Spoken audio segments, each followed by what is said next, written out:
ഈ ഭൂമിയിൽ ദുരന്തമുണ്ടാകാനുള്ള നാലാമത്തെ കാരണം എന്തെന്നറിയോ? ഇന്നത്തെ പെണ്ണുങ്ങളുടെ ജീവിത ശൈലിയാ.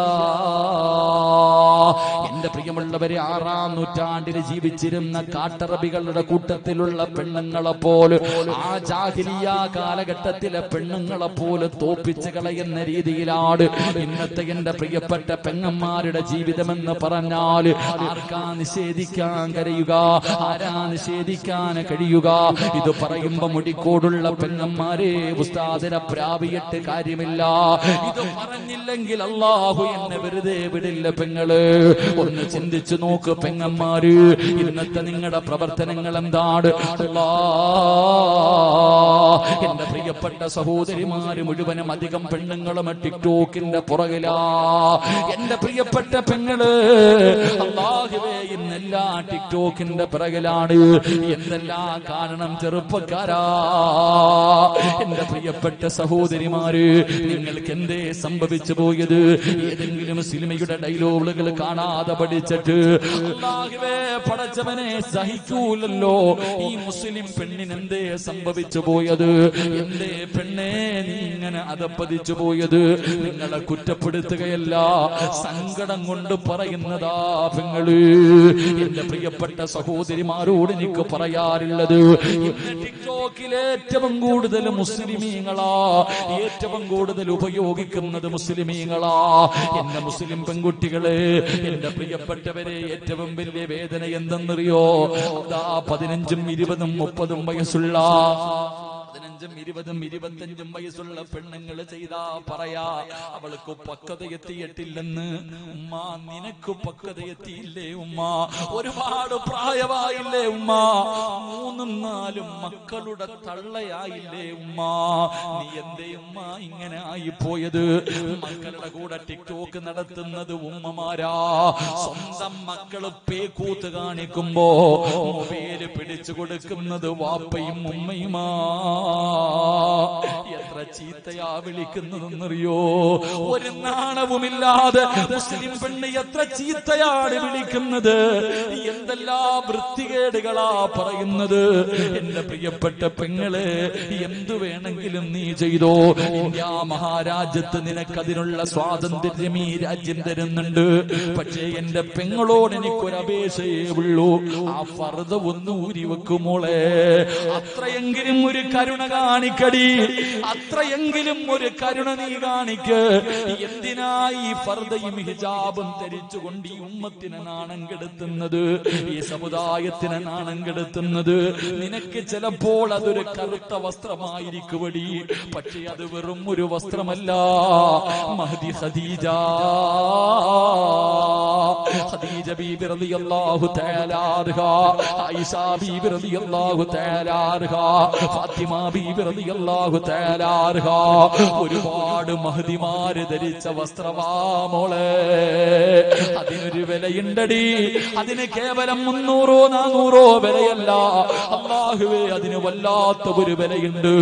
ആ ഫർദ നോക്കിയിട്ടൊരു സമുദായത്തിന് വിലയിരുത്തുന്ന കാലവാ. എന്റെ മുസ്ലിം പെൺകുട്ടികളുണ്ടല്ലോ, അതപ്പതിച്ച് എവിടെ എത്തിയെന്നറിയുമോ? അല്ലാഹുവേ, ഇന്ന് ബസ്സുകളിലും ട്രെയിനുകളിലും യാത്ര ചെയ്യാൻ കഴിയുന്നില്ല. അല്ലാ, പഠിക്കാൻ പോകുന്ന നമ്മുടെ പെൺമക്കളുണ്ടല്ലോ, കണ്ണിന്റെ മുന്നിൽ വാപ്പയുടെ പ്രായമുള്ളവരുണ്ട്, ഉമ്മയുടെ പ്രായമുള്ളവരുണ്ട്. അതാ പടച്ചവനെ, കൂടപ്പിറപ്പിന്റെ പ്രായമുള്ളവരുണ്ട്, കൂടെ പഠിക്കുന്നവരുണ്ട്, എന്തിന് സമപ്രായക്കാരുണ്ട്, എന്തിന് പ്രായം കുറഞ്ഞ കുട്ടികളുണ്ട്.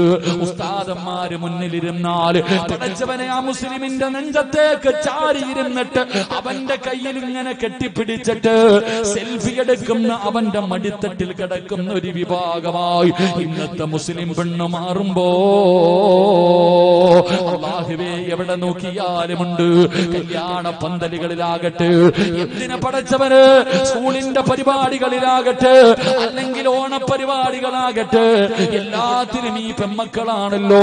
നമ്മുടെ ഹിജാബിട്ട, തലമറച്ച, എടി എന്തൊക്കെ വസ്ത്രമുണ്ട്, ചുരിദാറുമിട്ട് തലയിൽ തുണിയിടാതെ നീ എന്ത് വേണമെങ്കിലും കാണിക്കടി. എന്തിന് എന്തിനാ ഫർദ ധരിച്ചുകൊണ്ട് ഹിജാബ് ഇട്ടുകൊണ്ട് മുസ്ലിം കോലത്തിൽ നീ ധിക്കാരം കാണിക്കുന്നത്, അഹങ്കാരം കാണിക്കുന്നത്? ഇത് പറഞ്ഞാ നിങ്ങൾക്ക് എന്നെ വെറുപ്പാട്. ചിലപ്പോൾ നാളെ ഇതിന്റെ പേരിൽ എനിക്ക് ചീത്തവിളി കേൾക്കേണ്ടി വരും. എങ്കിലും എനിക്ക് പ്രശ്നമില്ല പെങ്ങള്. എനിക്കൊരാഗ്രഹമേ ഉള്ളു, എവിടെ കിടന്നു മരിച്ചാൽ ഈമാനോടുകൂടി മരിച്ചാ മതി. ഇത് പറഞ്ഞതിന്റെ പേരിൽ ആരൊക്കെ എന്ത് പറഞ്ഞാലും എനിക്കൊന്നുമില്ല. പക്ഷേ പറയേണ്ടത് പറയണം മോള്. എത്ര പേര് നിന്റെ കൂടെ നടന്നാല് എടീ നീ മരിക്കണ്ടവളാണെന്നുള്ള ചിന്ത നിനക്ക് വേണമടി. എല്ലാം കഴിഞ്ഞിട്ട് അവസാനമല്ല നീ പടച്ച റബ്ബിന്റെ മുന്നിൽ പോകണ്ടവളാ. ഈ അഹങ്കാരം കാണിക്കുന്നവളോട് മക്കളേത് തോന്നിമാസം കാണിച്ചാല് അവരുടെ കൂടെ നിൽക്കുന്ന ഉമ്മമാര് നീ എപ്പോഴും പറയുമല്ലോ പെങ്ങള് പ്രസവത്തിന് മരണവേദനയാണെന്ന്. എടി നീ അനുഭവിച്ചവളാണെങ്കിൽ ആ മരണവേദന പ്രസവ വേദന പോലും നിന്നെ കൊണ്ട് താങ്ങാൻ കഴിഞ്ഞില്ലെങ്കിൽ ഇനി ഒരു മരണവേദന വരാനുണ്ടല്ലോ. ഈ അനുഭവിച്ച നിനക്കതിനെ കുറിച്ചറിയാമല്ലോ. ഞങ്ങൾക്ക് ആ വേദനയെ കുറിച്ചറിയില്ല. എന്തേ ചിന്തിക്കാത്തത്? ഈ അഹങ്കാരമൊക്കെ എവിടെ കൊണ്ട് തീർക്കും? അവസാനം നിന്റെ കണ്ണിന്റെ മുന്നിൽ മലക്കുൽ മൗത്ത് അസ്റായീൽ വന്ന് നിന്നിട്ട് പറയും വിളിക്കടി, ആരെ വേണമെങ്കിലും വിളിക്ക്. കല്ലാ ഇദാ ബലഗതി തറാഖിയ വഖീല മൻ റാഖ് വظن أنه الفراق والتفت الساق بالساق إلى ربك يومئذ المساق. ആരെ വിളിക്കുവടി പൊന്നുമോളെ? നിന്നെ രക്ഷപ്പെടുത്താൻ ആരുണ്ട്? എന്റെ ഓരോ പെണ്ണിനോടും സ്വന്തം പെങ്ങളെ പോലെ പറയുകയാണ്, വത്തഖൂ യൗമൻ തുർജഊന ഫീഹി ഇലല്ലാഹ്. ഒരു ദിവസം പോയി നിൽക്കണമടി അള്ളാന്റെ മുന്നിൽ. ഒരു ദിവസം പടച്ചവന് നിന്നെ പിടിച്ചു നിർത്തിയിട്ട് ചോദിക്കുന്ന ഒരു ദിവസം നിനക്ക് വരാനുണ്ടെന്ന് ഒരുത്തിയും മറന്നു പോകരുത്. ഈ പ്രവർത്തനം കാണിക്കുന്ന, ഈ ധിക്കാരം കാണിക്കുന്ന പടച്ചവനെ മറന്നുകൊണ്ട് അല്ലാഹുവിന്റെ അനുഗ്രഹങ്ങൾ മുഴുവനും രണ്ട് കൈയും നീട്ടി സ്വീകരിച്ചിട്ട് നന്ദി കെട്ടതുപോലെ ജീവിക്കുന്ന പെങ്ങള് അല്ല നിന്നെ പിടിച്ചു നിർത്തുമടി. പിടിച്ചു നിർത്തിയിട്ട് അല്ല ചോദിക്കുമ്പോ നീ പറയണമടി, ഈ കാണിച്ച ഈ അഹങ്കാരമുണ്ടല്ലോ, ഈ ധിക്കാരം നാളെ നീ അവിടെ വെച്ച് കാണിക്കണം പൊന്നുമോള്. നിനക്കുമറിയാ നീ പടച്ചവനെ മിണ്ടാതെ കടന്നു കൊടുക്കേണ്ട ഒരു ദിവസമുണ്ടെന്ന്. അതുകൊണ്ട് നിങ്ങളെ ഞാൻ ആക്ഷേപിക്കുന്നില്ല, നിങ്ങളെ എല്ലാവരെയും കുറ്റപ്പെടുത്തുന്നില്ല. സ്നേഹം കൊണ്ട് പറയുകയാ മോളെ, പ്രായം കുറെ ആയില്ലേ, ഇനിയെങ്കിലും ഒന്ന് നന്നാവ്. 40, 50, 60 വയസ്സുള്ള നിന്റെ ഉമ്മ ചെയ്യാത്ത പാപം നിന്റെ 18, 19 കൊല്ലത്തിന്റെ ഇടയിൽ ചെയ്ത് കഴിഞ്ഞില്ലേ?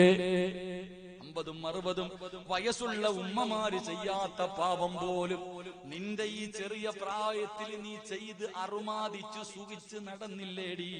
ഇനിയെങ്കിലും ഒന്ന് നിർത്ത്, ഇനിയെങ്കിലും ഒന്ന് നേരെയാകു.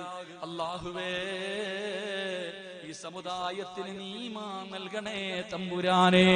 അതുകൊണ്ട് ഞാൻ നിർത്തുകയാണ്. അല്ലാഹുവിന്റെ റസൂൽ എവിടെന്ന് പറഞ്ഞു, 4 വിഭാഗം പെണ്ണുങ്ങള് അല്ലാഹുവിന്റെ ശാപം കിട്ടിയവരാണെന്ന് നബി മുഹമ്മദ് മുസ്തഫ സല്ലല്ലാഹു അലൈഹി വസല്ലമ തങ്ങൾ പറയുകയാണ്. ഈ പറയുന്ന പെണ്ണുങ്ങൾ നിന്റെ വീട്ടിലുണ്ടോ? ഈ പറയുന്ന പെണ്ണുങ്ങൾ നിന്റെ വീട്ടിലുണ്ടോ? ഇവർ അല്ലാഹുവിന്റെ ശാപം കിട്ടിയവരാ. ഇവരെ അല്ലാഹു ശപിച്ചിരിക്കുന്നു. അല്ലാഹു ശപിച്ചവനാണ് ഇബ്ലീസ്. അല്ലാഹു ശപിച്ചവനാണ് ഇബ്ലീസ്. അവന്റെ ഗതി അറിയുമല്ലോ, അവന്റെ ഗതി അറിയുമല്ലോ. അതുകൊണ്ട് ഈ പറയുന്ന 3 വിഭാഗം പെണ്ണുങ്ങള് നിങ്ങളുടെ വീട്ടിലുണ്ടോ? അവരല്ലാഹു ശപിച്ചവരാ. നിന്റെ നാശത്തിന്റെ കാരണം അവരാ. അല്ലാഹുവിന്റെ പ്രവാചകൻ അവിടെന്ന് പറയുന്ന ഒന്നാമത്തെ മൂന്നാമത്തെ പെണ്ണേതെന്നറിയോ? ശരീരത്തിൽ പച്ച കുത്തുന്ന പെണ്ണാ. പടച്ചവനെ, ആണുങ്ങളായിരുന്ന ശരീരത്തിൽ പച്ച കുത്തി നടന്നത് ഇന്ന് പെണ്ണുങ്ങളും അതൊരു ഫാഷനാണ്. പടച്ചവനെ, ശരീരത്തിന്റെ ഔറത്തിന്റെ ഭാഗങ്ങളില് പച്ച കുത്തികെട്ട് നടക്കുന്ന പെണ്ണ്, നിന്നെ അല്ലാഹു ശപിച്ചതാടി, നിന്നെ അല്ലാഹു ശപിച്ചതാ. രണ്ടാമത്തെ വിഭാഗമാരെന്നറിയോ? ഈ സദസ്സിലിരിക്കുന്ന വാപ്പമാര്, ഈ സദസ്സിലിരിക്കുന്ന ചെറുപ്പക്കാരാ, ഇന്ന് വീട്ടിൽ പോയിട്ട് ഉമ്മാടെ മുഖത്ത് നോക്കടാ, കൂടപ്പറപ്പിന്റെ മുഖത്ത് നോക്കടാ, നിന്റെ ഭാര്യയുടെ മുഖത്ത് നോക്കടാ, നിന്റെ അനുജത്തിമാരുടെ മുഖത്ത് നോക്ക്. അല്ലാഹുവിന്റെ ശാപം കിട്ടിയ രണ്ടാമത്തെ വിഭാഗമാരെന്നറിയോ? സൗന്ദര്യവർദ്ധനവിന് വേണ്ടി പടച്ചവനെ പിരിയത്തിലെ മുടിയതാ മുറിച്ചു മാറ്റുന്ന പെണ്ണ്, മുടി പിടിത് കളയുന്ന പെണ്ണ്. നിന്റെ ഭാര്യയുടെ നെറ്റിത്തടത്തിൽ പോയി നോക്കടാ, നിന്റെ സഹോദരിയുടെ പിരിയത്തിൽ നോക്ക്, നിന്റെ ഉമ്മ 40 വയസ്സുള്ള നിന്റെ തള്ളയുടെ പിരിയത്തിൽ നോക്ക്. എങ്ങനാ നിനക്ക് നന്ദി ഉണ്ടാകുന്നത്? നിന്റെ വീട്ടിൽ എങ്ങനാ റഹ്മത്തിറങ്ങുന്നത്? അല്ലാഹുവേ, നിനക്ക് എങ്ങനെയാ ബർക്കത്ത് കിട്ടുന്നത്? അല്ലാഹുവിന്റെ ശാപം കിട്ടിയ ഒരുത്തി നിന്റെ വീടിന്റെ അകത്തുണ്ടല്ലോ. പെങ്ങളെ, എന്തിനാടി പൊന്നുമോള്, എന്തിനാ ഇത് ഖബറിൽ കൊണ്ടുവച്ചാ പുഴുത്ത് നാറുമല്ലോ, നിന്റെ കണ്ണിങ്ങനെ ഒലിച്ചിറങ്ങുമല്ലോ. മൂന്നിന്റെ അന്ന് എല്ലാവരും നിന്റെ വീട്ടില് യാസീൻ ഓതി ദുആ ചെയ്ത് മധുരം കഴിക്കുമ്പോ നിന്റെ കണ്ണുണ്ടല്ലോ, നിന്റെ മുഖത്തുകൂടെ ഒലിച്ചിറങ്ങും പെണ്ണ്. ഏഴിന്റെ അന്ന് നിന്റെ വയറ് പൊട്ടുപടി പുഴുത്ത് നാറും പെങ്ങള്. ഇത്രയേ ഉള്ളു നിന്റെ ശരീരത്തില്, പിന്നെ എന്തിനാവുമ്മ? ചിന്തിക്ക് സഹോദരിമാര്, അല്ലാഹുവിന്റെ ശാപം കിട്ടിയ രണ്ടാമത്തെ പെണ്ണുങ്ങൾ അവരാ. മൂന്നാമത്തെ വിഭാഗമാരാ? അല്ലാ, ചായം തേക്കുന്ന പെണ്ണുങ്ങളാ. പ്രായം മറയ്ക്കുന്നതിന് വേണ്ടി മുടിയിൽ ചായം തേക്കുന്ന പെണ്ണുങ്ങൾ. അല്ലാഹുവേ, നീ ഞങ്ങൾക്ക് ഈമാൻ നൽകണേ തമ്പുരാനെ. ഒന്നാമത്തെ വിഭാഗം പച്ച കുത്തുക, ആണുങ്ങളാണെങ്കിലും പെണ്ണുങ്ങളാണെങ്കിലും. രണ്ട്, എന്റെ പ്രിയപ്പെട്ടവരെ, ഇന്ന് പിരിയം നോക്കിയാൽ മതി, കാണാം. പടച്ചവനെ, എണ്ണച്ച് വരച്ചു വെക്കണ പോലെ ഇങ്ങനെ കിട്ടിയിട്ടിരിക്കുക. എന്നാ പ്ലാനാന്നറിയാവോ? ബ്യൂട്ടി പാർലർ പോയിട്ട് റെഡിയാക്കി വെക്കാം. 3, പ്രായം മറയ്ക്കാൻ അങ്ങോട്ട് ചായവും തേച്ചിട്ട് നടക്കാം. അല്ലാഹു ഈമാൻ തരുമാറാകട്ടെ. ഇത് ചോദിക്കുമ്പോ നിങ്ങൾ ചോദിക്കോ, ഉസ്താദെ, സഹാബത്ത് തേച്ചിട്ടുണ്ടല്ലോ, എല്ലാത്തിനും വലിയ അറിവാ. സഹാബത്തുകൾ മുടിയിൽ ചായം തേച്ചിട്ടുണ്ടല്ലോ ഉസ്താദെ, പിന്നെ ഞങ്ങൾക്ക് എന്താ? സഹാബത്ത് തേച്ചിട്ടുണ്ട്. എവിടെ പോയപ്പോഴാ തേച്ചേ? എവിടെ പോയപ്പോഴാ തേച്ചേ? സഹാബികൾ യുദ്ധക്കളത്തിലേക്ക് പോയപ്പോ ഞങ്ങൾ പ്രായമുള്ളവരല്ല, ഞങ്ങൾ ചെറുപ്പക്കാരാണെന്ന് ശത്രുക്കൾ കരുതാൻ വേണ്ടി അവര് തേച്ചത്. നീ എന്തിനാ തേച്ചേ? നിങ്ങൾ എന്തിനാ തേച്ചേ? എന്റെ പ്രിയപ്പെട്ട പെങ്ങളെ, ഭർത്താവ് വെള്ളമുടിയുള്ള നിന്നെ കണ്ടാ നിന്റെ ഭർത്താവിന് നീ മൈലാഞ്ചി തേക്കാമിനത്ത നല്ലതല്ല, അത് തേക്കാലോ, അത് തേക്കാലോ, എന്ത് തേക്കാത്തെ? അള്ളാഹു നമുക്ക് ഈമാൻ നൽകി അനുഗ്രഹിക്കുമാറാകട്ടെ. അതുകൊണ്ട് എന്റെ പ്രിയപ്പെട്ടവരോട് പറയുകയാ, ഈ 3 വിഭാഗം അള്ളാഹു ശപിച്ചവരാ. അള്ളാഹു നമ്മളെ കാത്തിരക്ഷിക്കുമാറാകട്ടെ. അതുകൊണ്ട് എന്റെ പ്രിയപ്പെട്ട പെങ്ങന്മാരോട് ഇനിയെങ്കിലും ഒന്ന് തീരുമാനിക്ക്, ഒരു മാറ്റം കണ്ടെത്ത്. നശിക്കാറായി. നമ്മുടെയൊക്കെ കയ്യിലിരിപ്പ് കൊണ്ടാണ് നമുക്ക് ഈ ഗതികേട് വന്നത്. അതുകൊണ്ട് എന്റെ പ്രിയപ്പെട്ടവരോട് പറയുക, ഒരു മാറ്റത്തിന് മാസികകളും പ്രസിദ്ധീകരണങ്ങളൊക്കെ എടുത്ത് വീട്ടിൽ നീ ആനയും മങ്ങളും ഇതൊക്കെയാണ് നിന്നെ നശിപ്പിച്ച്. കുറെ പ്രസിദ്ധീകരണങ്ങളാണ് നിങ്ങളെ നശിപ്പിച്ചത്. അതൊക്കെ എടുത്ത് കള. എന്നിട്ട് മഹദിമാരുടെ ചരിത്രം പഠിപ്പിക്കും. നീ വളർന്ന ആരാ? നിനക്ക് നിന്റെ വിലയറിയാനിട്ടാ. നിങ്ങൾ ചോദിക്കോ, ഉസ്താദെ ഞങ്ങളെ ഇങ്ങനെ കുറ്റപ്പെടുത്ത എന്താ ഉസ്താദ്? ഏത് പ്രഭാഷകൻ വന്ന് ഞങ്ങളെ സഹോദരി നിന്നെ കുറ്റപ്പെടുത്തിയതല്ല. ഉമ്മ, നിന്റെ ഏതാണെന്തെങ്കിലും കാൽച്ചുവട്ടി സ്വർഗമുണ്ടോ? നിന്റെ കാൽച്ചുവട്ടിലല്ലേ സർവ്വ പെണ്ണുങ്ങളുടെയും കാൽച്ചുവട്ടിൽ സ്വർഗമല്ലേ? ഉമ്മാടെ കാൽച്ചുവട്ടില്ല. ഏത് ആണിന്റെ, ഏത് ഉസ്താദിന്റെങ്കിലും ആലിമിന്റെ കാൽച്ചുവട്ടി സ്വർഗമുണ്ടോ? നിന്റെ കാൽച്ചുവട്ടിൽ കിടക്കുന്ന സ്വർഗം നിനക്ക് നിന്റെ വിലയറിയാനിട്ടാ. നിനക്ക് നിന്റെ മഹത്വം അറിയാനിട്ടാ. എന്റെ പ്രിയമുള്ളവരെ, ഞാനൊരു ചരിത്രം പറഞ്ഞുകൊണ്ട് അവസാനിപ്പിക്കുകയാ. എന്റെ പ്രിയമുള്ളവരെ, മഹാനായ നബി മുഹമ്മദ് മുസ്തഫ, മഹാനായ നബി മുഹമ്മദ് മുസ്തഫ. എന്റെ പ്രിയപ്പെട്ട സഹോദരിമാരെ, നിങ്ങളുടെ കാൽച്ചുവട്ടിലാണ് സ്വർഗം കിടക്കുന്നത്. നിങ്ങൾക്ക് മാതൃകയാക്കാൻ മഞ്ജു വാര്യരല്ല, അല്ലെങ്കിൽ ഏതെങ്കിലും പുതിയ നടിമാരല്ല, ഏതെങ്കിലും മോഡലുകളല്ല. നിനക്ക് പഠിക്കാൻ ഒരു മോഡലിന് ഞാൻ പറഞ്ഞു തരാ. നീ വളർന്നാല്, നീ നന്നായാല് അല്ല നിനക്ക് തരുന്ന സ്ഥാനം എന്തെന്നറിയോ?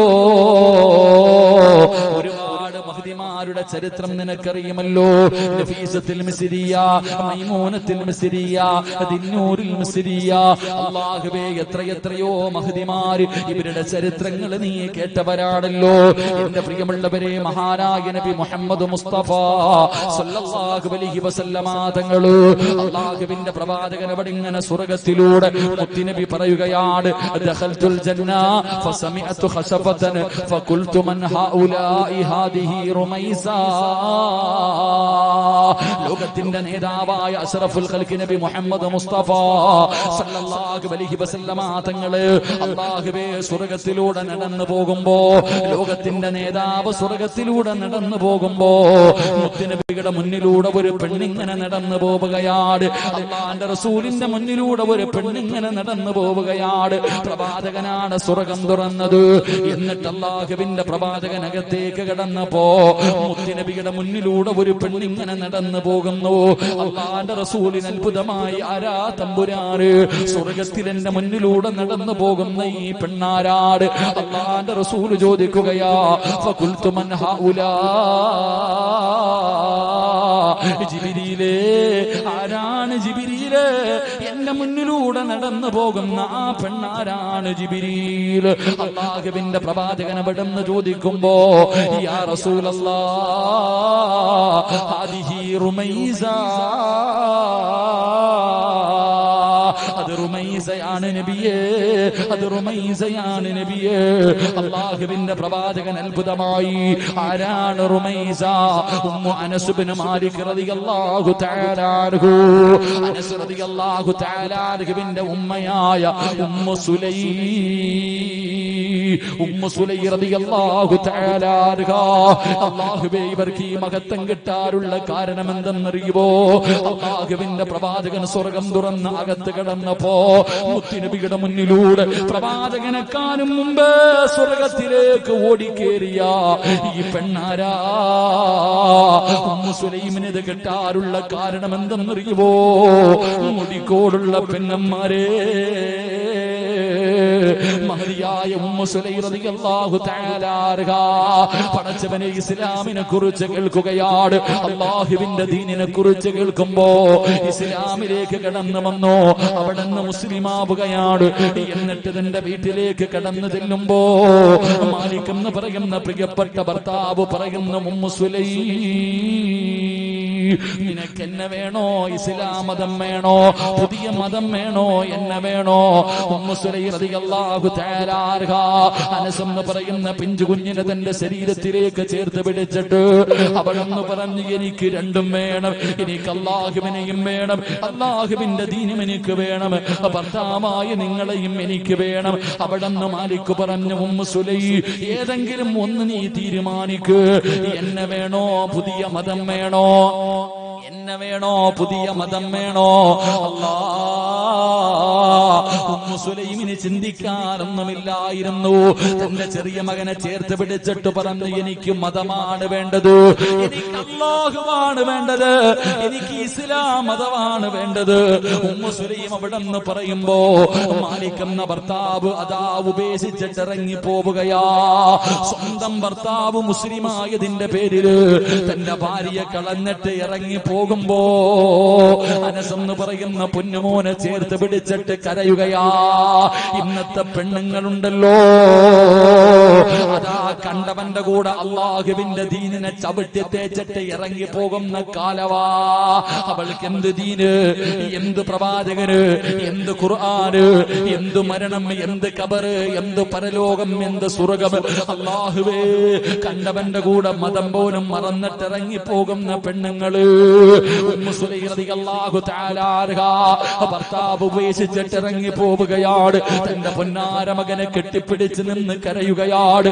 റബ്ബേ, അവസാനം തന്റെ പൊന്നുമകനെ ഒരുപാട് കഷ്ടപ്പെട്ടാണ് വളർത്തുന്നത്. അതാ മഹാനായ നബി മുഹമ്മദ് മുസ്തഫ സല്ലല്ലാഹു അലൈഹി വസല്ലമ തങ്ങള് അല്ലാഹുവിന്റെ പ്രവാചകനതാ ഹിജ്റ ചെയ്ത് തന്റെ നാട്ടിലേക്ക് വന്നപ്പോ എല്ലാവരും മുത്തുനബിയെ കാണാൻ പോവുകയാണ്. വലിയ വലിയ സമ്മാന പൊതികളുമായിട്ടാണ് കടന്നു പോകുന്നത്. ഉമ്മു സുലൈമിനാണെങ്കിൽ കൊടുക്കാനൊന്നുമില്ല. മുത്തുനബി ഇതുവരെ ജീവനോടെ കണ്ടിട്ടില്ല. അല്ലാഹുവിന്റെ റസൂലിനെ കാണാൻ വല്ലാത്ത കൊതിയായിരുന്നു. അല്ലാഹുവേ, എല്ലാവരും സമ്മാന പൊതിയുമായിട്ട് പ്രവാചകന്റെ ചാരത്തേക്ക് കടന്നു പോകുമ്പോ ഉമ്മു സുലൈം റളിയല്ലാഹു തആല അൻഹയുടെ വീടിന്റെ അകത്തിൽ നിന്ന് കരയുകയാണ്. മുത്തുനബിക്ക് കൊടുക്കാൻ സമ്മാനമില്ല. അവസാനം വീടിന്റെ അകത്തിൽ നിന്ന് കരയുന്ന ഉമ്മയുടെ ചാരത്തേക്ക് അനസ് എന്ന് പറയുന്ന പൊന്നുമകന് കടന്നു ചെല്ലുമ്പോ അവസാനം തന്റെ പൊന്നുമകനെ കെട്ടിപ്പിടിച്ച് ചുംബനം കൊടുക്കുകയാണ്.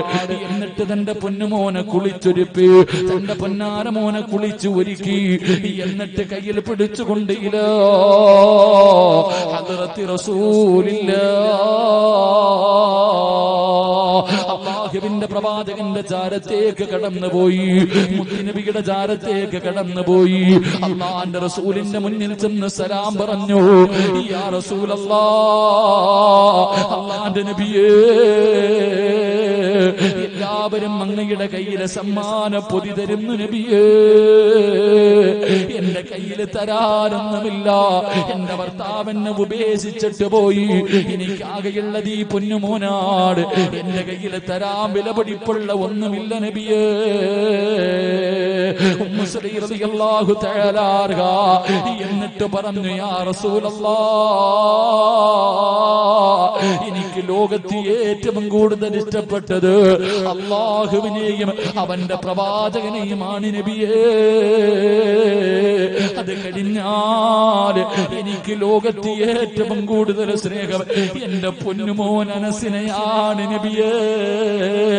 9 വയസ്സുള്ള പൊന്നുമോൻ അനസ് എന്ന് പറയുന്ന പൊന്നുമോൻ, ആ പൊന്നുമകനെയാണ് എനിക്ക് ലോകത്ത് ഏറ്റവും കൂടുതൽ. അല്ലാഹും അവന്റെ പ്രവാചകനും കഴിഞ്ഞാൽ സ്നേഹിക്കുന്നത് എന്റെ പൊന്നുമോനെയാ.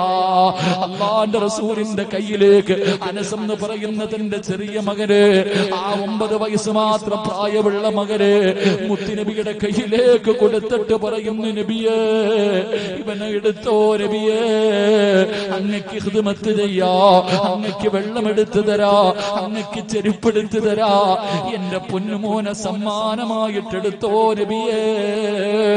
9.5 മാസക്കാലം ഗർഭം ചുമന്ന് മരണവേദനയുടെ വേദനയിൽ നിന്ന് പ്രസവിച്ച തന്റെ പ്രിയപ്പെട്ട പൊന്നാര പോര് മുത്തുനബിയുടെ കയ്യിലേക്ക് കൊടുക്കുകയാ. എന്നിട്ട് അനസ് എന്ന് പറയുന്ന പൊന്നുമോര് കെട്ടിപ്പിടിച്ചിട്ട് ഉമ്മു സുലൈം പറഞ്ഞു, മകനെ അനസ്, ഉമ്മാനെ മറക്കല്ലേടാ. നാളെ പടച്ച റബ്ബിന്റെ കോടതിയിൽ വെച്ച് ഉമ്മാനെ കാണുമ്പോ മറന്നു പോകല്ലേ. ഈ ഉമ്മാനെ കൂടെ സ്വർഗത്തിൽ കൊണ്ടുപോകണേ അനസ് എന്ന് പറഞ്ഞിട്ട് മുത്തുനബിയുടെ കയ്യിലേക്ക് തന്റെ പൊന്നാര മകനെ വിട്ടുകൊടുക്കുമ്പോ എന്റെ പ്രിയപ്പെട്ട മുടിക്കോടുള്ള ഉമ്മമാര്, ആ ഉമ്മു സുലൈം കിടക്കുന്ന സ്വർഗവാദി ചോദിക്കുന്നത്, ആ സ്വർഗം നിനക്ക് ചോദിക്കാ, ആ സ്വർഗത്തിലൊന്ന് കിടക്കാ, ആ സ്വർഗമൊന്ന് കാണാ, ആ സ്വർഗത്തിന്റെ പരിമളം 500 വർഷത്തെ വഴിദൂരം വരെ അടിച്ചു വീശുമല്ലോ. അതൊന്ന് ശ്വസിക്കാനെങ്കിലും നിനക്ക് യോഗ്യതയുണ്ടോ പെങ്ങള്? ചിന്തിക്കും ഉമ്മമാര്. അതുകൊണ്ട് എന്റെ പ്രിയപ്പെട്ടവരോട് പറയുകയാണ്, എന്റെ പ്രിയപ്പെട്ടവരോട് പറയുകയാ, ജീവിതത്തിൽ ചെയ്തു പോയ പാവങ്ങള് അതെത്ര വലിയ പാവമാകട്ടെ, എത്ര വലിയ കൊടും പാവം ചെയ്താൽ നീ എന്തിനാ പേടിക്കുന്നത്? നീ എന്തിനാ പേടിക്കുന്നത്? നിന്റെ റബ്ബ് നിനക്ക് പുറത്തു തരുമല്ലോ.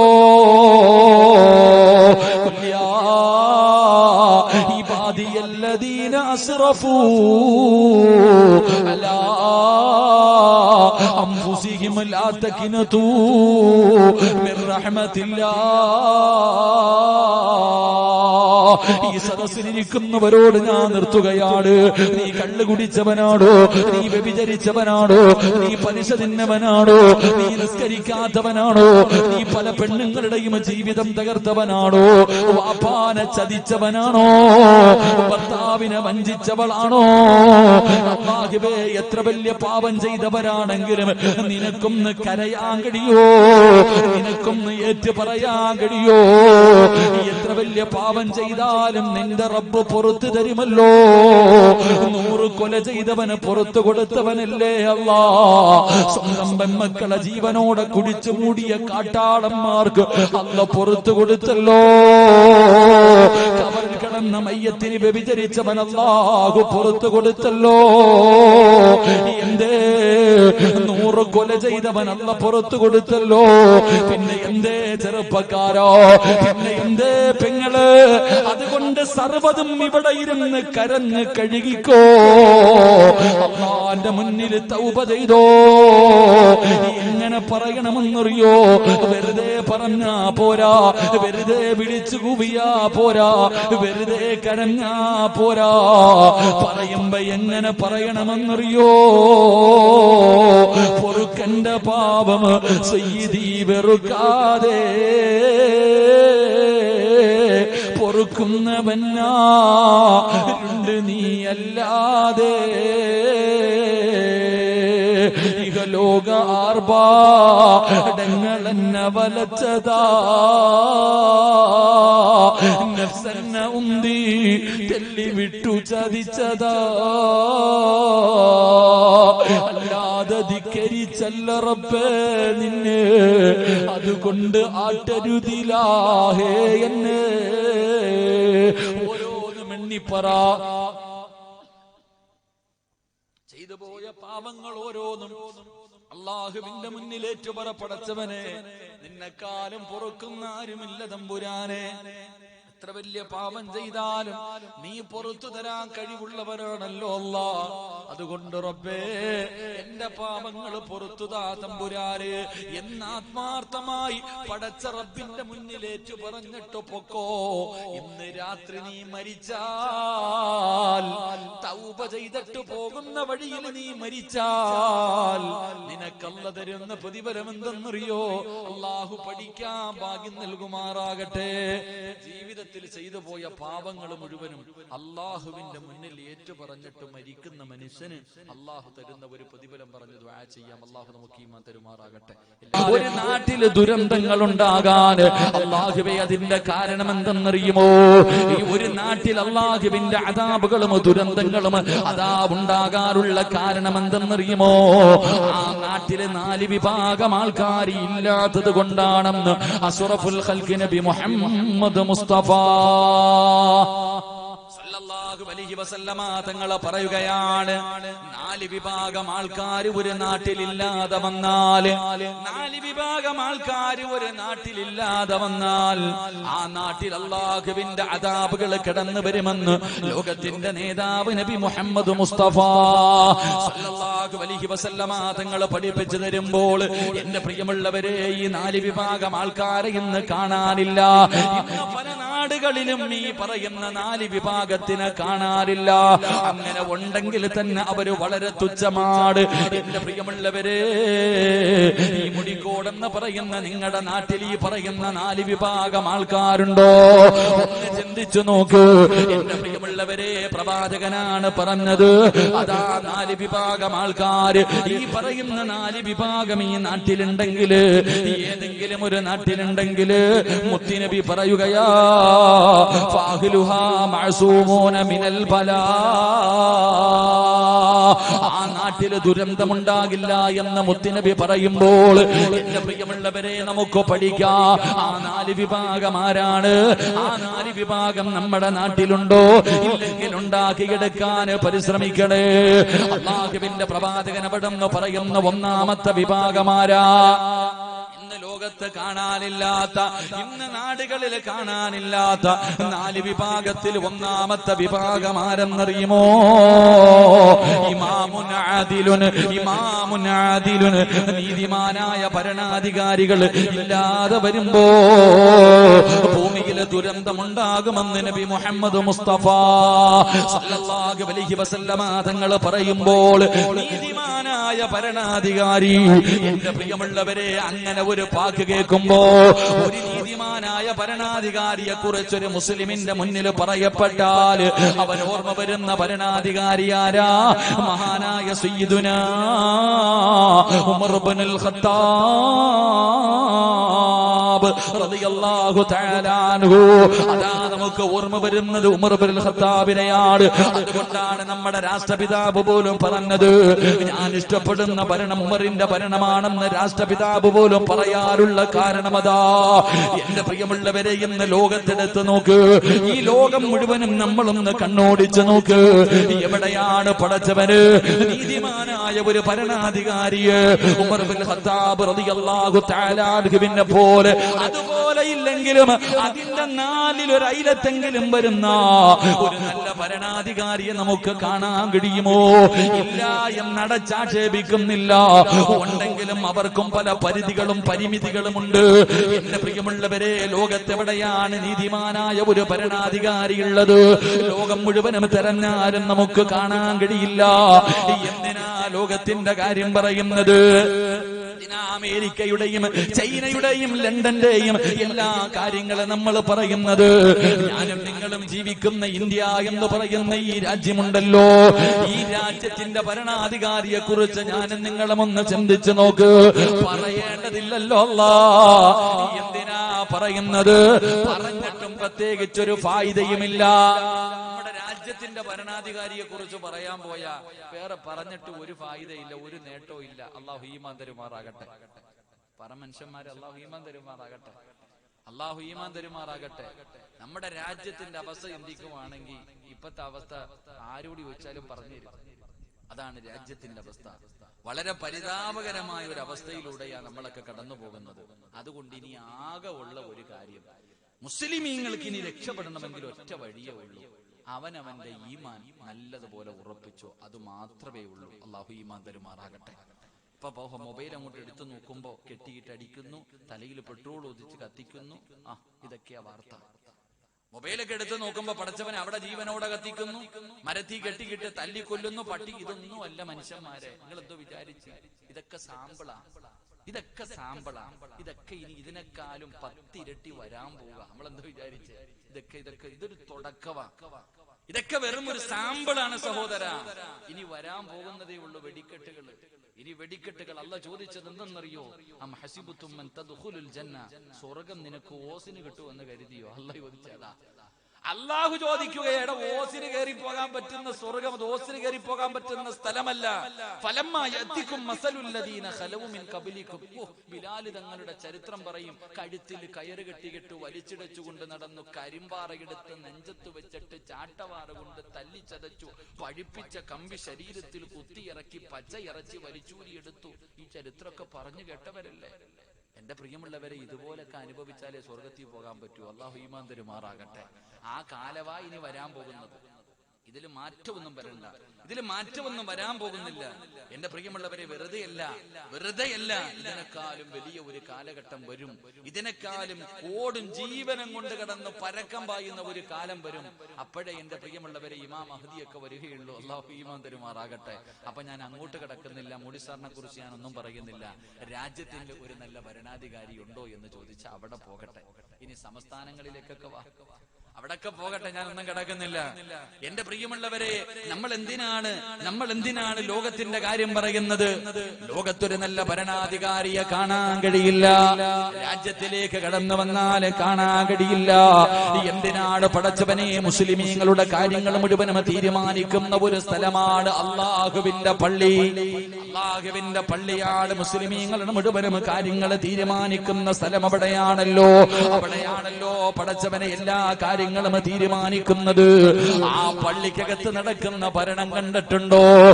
അള്ളാഹുവിന്റെ അള്ളാഹുവിന്റെ പള്ളിക്കകത്ത് പോലെ പടച്ചവര് നീതിമാനായ ഒരു ഭരണാധികാരിയെ കാണാത്ത കാലവാ. അള്ളാഹുവിന്റെ പള്ളിക്കകത്ത് പോലും പടച്ചവനെ എന്ന് പള്ളിയുടെ പരിപാലനമൊക്കെ മാറി. പണ്ടൊക്കെ പള്ളി പരിപാലനമാണെന്ന് പറയുന്നത് അങ്ങനെ, എന്നാൽ ഇന്ന് പള്ളി പരിപാലനം മാറി, ഇന്ന് പള്ളി ഭരണമായല്ലോ. അള്ളാഹുവിന്റെ പള്ളിയിൽ പടച്ചവനെ പ്രസിഡന്റാകാ, സെക്രട്ടറിയാകാ. പടച്ചവനെ അള്ളാഹുവേ വഖഫ് സ്വത്തെടുത്തിട്ട് ഇലക്ഷൻ നടത്തുന്ന കാലമാണ്. പടച്ചവനെ അതാ വോട്ട് പിടിച്ചിട്ട് വിജയിക്കുന്നതിന് വേണ്ടി ഏത് വളഞ്ഞ വഴിയിലൂടെ സഞ്ചരിച്ച് പണം കൊടുത്തിട്ടാണെങ്കിലും പള്ളിയുടെ അധികാരം പിടിക്കുന്ന കാലവാ. അള്ളാഹുവിന്റെ പള്ളിയുടെ അധികാരത്തിന് വേണ്ടി പടച്ചറപ്പിന്റെ ഭവനത്തിന്റെ അകത്ത് കിടന്ന് കത്തിക്കുത്തെടുക്കുന്ന കാലമാണ്, തമ്മിലടിക്കുന്ന കാലവാ. എന്റെ പ്രിയമുള്ള സഹോദരാ, ഇന്ന് അവിടെയും നീതിമാനെ കാണാനില്ല. ഇത് പറയുമ്പോ ഉള്ളത് പറയുമ്പോ പലർക്കും പടച്ചവനെ അതങ്ങോട്ട് നല്ലതുപോലെ കൊള്ളുകയാണ്. പലർക്കും ഇഷ്ടപ്പെടണമെന്നില്ല. പക്ഷേ പറയേണ്ടത് പറയണമല്ലോ, പറയേണ്ടത് പറയണമല്ലോ. എന്റെ പ്രിയമുള്ളവരെ, ഇന്ന് അള്ളാഹുവിന്റെ പള്ളിയിൽ എവിടെയാ പരിപാലനം നടക്കുന്നത്? അത് ഭരണമായല്ലോ. ഈ നാട്ടിലെ പള്ളി പരിപാലന കമ്മിറ്റിയോട്, ഈ മഹല്ലിന്റെ ഭാരവാഹികളോട് എനിക്ക് പറയാനുള്ളത്, എന്റെ പ്രിയമുള്ള സഹോദരാ, അള്ളാഹുവിന്റെ പള്ളികൾ മുഴുവനും സ്വർഗത്തിലാ. അള്ളാഹുവിന്റെ പള്ളികൾ മുഴുവനും സ്വർഗത്തിലാ. ആ പള്ളി 5 വിഭാഗം ആൾക്കാരെ സ്വർഗത്തിൽ കൊണ്ടുപോകുമെന്ന് ആദരവായ പ്രവാചകൻ നബി മുഹമ്മദ് മുസ്തഫ സല്ലല്ലാഹു അലൈഹി വസല്ലമ തങ്ങൾ പറയുമ്പോൾ നീ നല്ലതുപോലെ ഒന്ന് ചിന്തിച്ചു നോക്ക്. നിനക്ക് അള്ളാഹുവിന്റെ പള്ളിക്കകത്തിരുന്ന് സ്വർഗത്തിൽ പോകാനുള്ള ഭാഗ്യമുണ്ടോ? എന്റെ പ്രിയപ്പെട്ടവരോട് പറയുന്നു, ഒരിക്കലും അധികാരം തേടി പോകരുത്. ഒരിക്കലും അധികാരം തേടി പോകരുത്. അധികാരം നിന്നെ തേടി വരാനുള്ളതാ. ഒരാളും അധികാരം തായെന്ന് പറഞ്ഞ് അങ്ങോട്ട് കടന്നു പോകരുത്. ഉസ്താദ് അവർക്ക് ഒന്നാമത് സുഖമില്ല. അൽഹംദുലില്ലാഹ്, അല്ലാഹു ആഫിയത്തും ദീർഘായുസ്സും കൊടുത്ത് അനുഗ്രഹിക്കുമാറാകട്ടെ. അവരുടെ കൈ പിടിച്ചിട്ട് ബുദ്ധിമുട്ടിക്കരുത്. എല്ലാവരും ഇരിക്കും ഇൻഷാ അല്ലാഹ്. എന്റെ പ്രിയമുള്ള സഹോദരങ്ങളെ, അള്ളാഹുവിന്റെ പള്ളിക്കകത്തിന് ഏത് പള്ളിയിലപ്പോ പരിപാലനം നടക്കുന്നത്? ഭരണസമിതിയ ഇലക്ഷൻ നടത്തിയിട്ട് ഇവിടെ അങ്ങനെയൊക്കെ ആയിരിക്കില്ല ഉസ്താദ്. എല്ലായിടത്തും അങ്ങനെയൊക്കെ തന്നെ. അള്ളാന്റെ പള്ളിക്കകത്ത് വഖഫ് സ്വത്ത് നിങ്ങളൊന്ന് ആലോചിക്കേ. ഓരോ പള്ളിയിലൊക്കെ മത്സരിക്കുന്നത് കണ്ടാ പടച്ചോനെ, നിയമസഭയെ പോലും ഇത്രയും പേര് മത്സരിക്കൂല. അതുപോലെ എന്നാ എന്റെ പ്രിയപ്പെട്ടവരെ, ഒരിക്കലും അധികാരം തേടി പോകരുത്. അധികാരം എന്ന് പറയുന്നത് തേടി പോകാനുള്ളതല്ല, തേടി വരാനുള്ളതാണ്.